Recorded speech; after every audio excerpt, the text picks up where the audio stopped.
Hello guys, eto na naman tayo, gagawa tayo ng seafood marinara sauce for our penne pasta.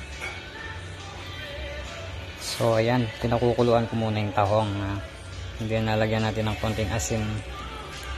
Actually nilinis ko na yan, no? Tinanggal natin yung lumot-lumot sa side ng tahong. Later na lang ulit. Okay guys, after kumulo ng tahong, set aside nyo lang siya. And then, balik na naman tayo sa mahiwagang kawali. We're going to use Health Plus canola oil.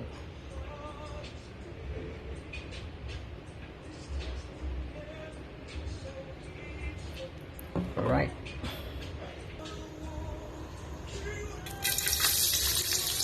Onion.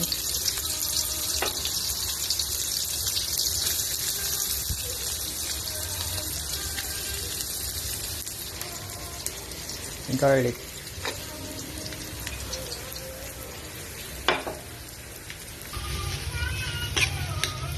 Kapag naamoy nyo na yung mabango guys, okay na yon. Don't let it dulok-dulok. After that, shrimp.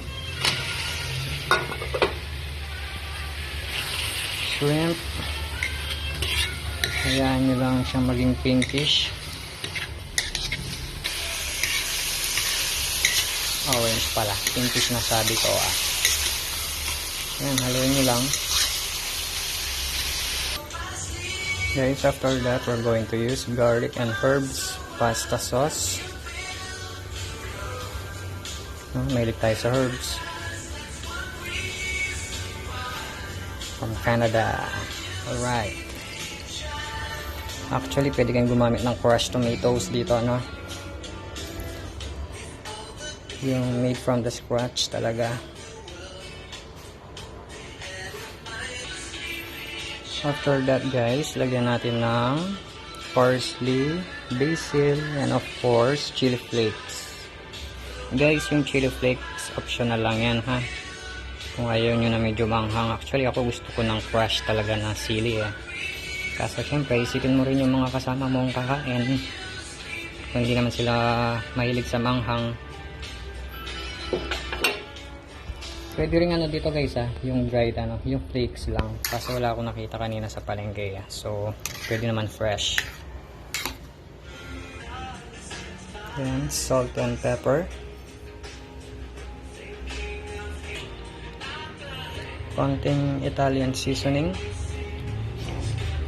guys, own version ko to so nasa inyo kung ayaw nyo maglagay ng ganyan.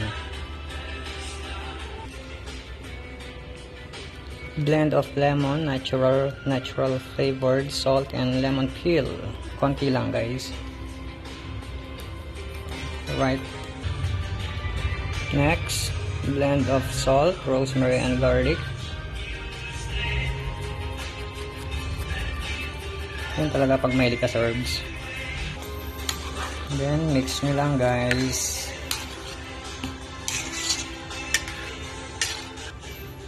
Guys, ito yung tahong kanina. Yung iba, tinanggal ko yung kalahati ng shell para hindi medyo sa space. So, kapag na-mix na, yan ang magiging itsura nya. And then, set aside nyo lang. Gagawin na natin yung pasta. Oh, by the way, yung roasted garlic and peppers, i-sprinkle lang natin mamaya pag okay na lahat. O diba? Kilala nyo ba yung mga nilalagay ko? Hindi joke. Guys, as usual, half tablespoon ng salt. Salt. Sorry. Sugar pala, sugar. Gutom na ako nahihilo na ako. Then, mix ulit. Actually guys, pwede kayong maglagay dito ng calamari. Hindi na ako nakabili kanina. May nanguhuli kasi sa palengke, nakabalandra dun yung motor ko. And now magpapakulo na tayo ng tubig para sa ating pasta. Gagamitin ko ngayon is penne rigata pasta. So actually ginagamit dyan is fettuccine. Wala akong stock nun. Yan na lang muna. ka ng juicy. Alright, sarap niyan. Next time, magtatambak ako ng maraming stock. Para kahit ano pwede natin lutuin. Pag kumulo na siya guys, lagyan na natin yung ating pasta. And let it boil for at least 11 minutes. Sa akin, 11 minutes, no? Para hindi siya masyadong matigas.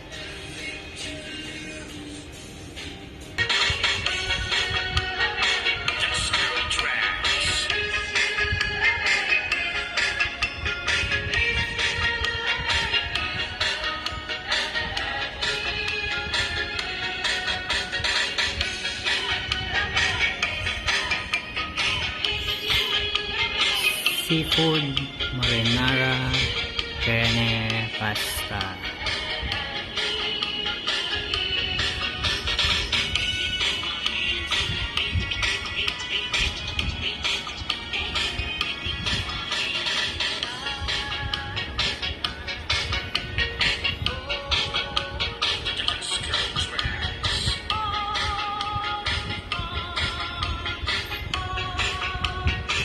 Thank you for watching.